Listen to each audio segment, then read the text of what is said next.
So we collect all these different makeup brushes because they're all meant for different jobs. However, if you are not taking proper care of your tools, they will not perform the way they should.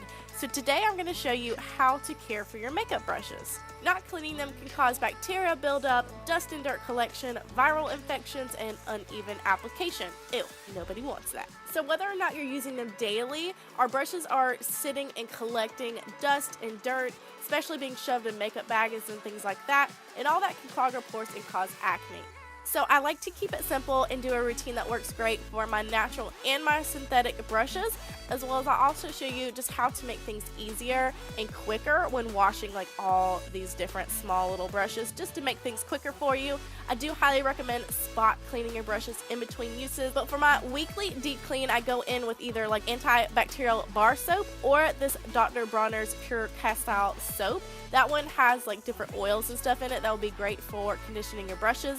But first I'm just going to show you like a fluffier face brush. These are easier because the bristles are less dense and the soap can get in there. This stuff is super concentrated, so I just add a couple drops until I start to get a little bit of a suds. You don't want too much. So I just kind of push this against the bowl. Typically I would do this in the sink, but for the purpose of the video, I'm doing it in this fancy little bowl. And then I'm just going to dunk it into the clean water side and make sure to really get that soap out, and then you just squeeze the water out and you're done. Boom. So KABUKI brushes are definitely the most stubborn. They're just so like densely packed. So I'll go ahead and I just get the brush wet and then I add soap directly onto the brush, just a little bit. And then I start working that product in with my fingers, and then go in with our little wash cycle in our soapy water. And then again, just put it over to the clean water side. Make sure you get it really good and wring the water out, and nice and clean. Good to go. So if you're anything like me, you have way too many blending brushes, so it's nice to combine them. That way you're not washing one brush at a time.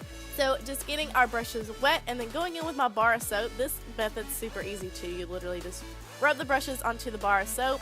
I usually get the Dove brand because they are not stripping and it's not going to like dry your brushes out or anything. But again, just throwing those brushes through a rinse cycle and then squeezing that water out.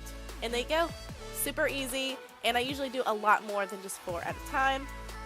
Similar to KABUKI brushes, flat brushes are really hard as well because they're just so densely packed. So first, I'm going to saturate them with some water, add the soap directly onto it. That way you're really getting in between those bristles. I'm going to work that in with my fingers.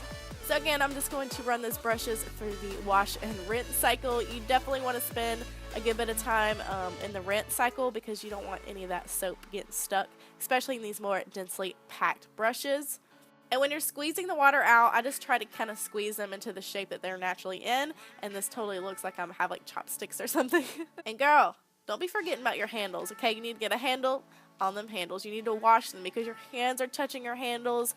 They have bacteria on it, and then you're touching your face, and no bueno. I like to just use any antibacterial disinfectant spray, but definitely not like a degreaser or anything like that with like a strong alcohol. Using something too strong can definitely wear off the details on your brushes. So what you can do to prevent that is I actually take just a clear nail polish. I like this one from Orly. It's the Won't Chip.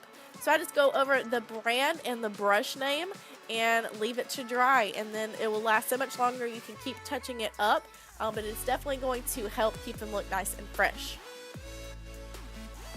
Same thing with the smaller brushes. This is a newer brush, so I'm definitely going to be putting that clear coat so I do not lose or wear off any of the detail. This is an older brush that I didn't do that to, and as you can see, it's all worn off. Also, the paint started to come off as well, so you have to be careful. So I'm going to go ahead and get that baby taken care of, as well as my newer brush. So now that our tools are completely dry, clear coated, ready to be dried, I like to just fold up a towel halfway. That way we can put our brushes face down at a kind of like an angle. You want your brushes dried face down. That way none of the water is going to settle into the base of your brush and kind of loosen up the glue. That's how you can lose hairs. So I like to just let these sit overnight, and voila, you have perfectly clean, well taken care of brushes. Thank you so much for watching, guys. I really appreciate it. And also please share this with a friend. I know way too many people who do not take care of their brushes. So like and share. Thank you so much. Bye-bye.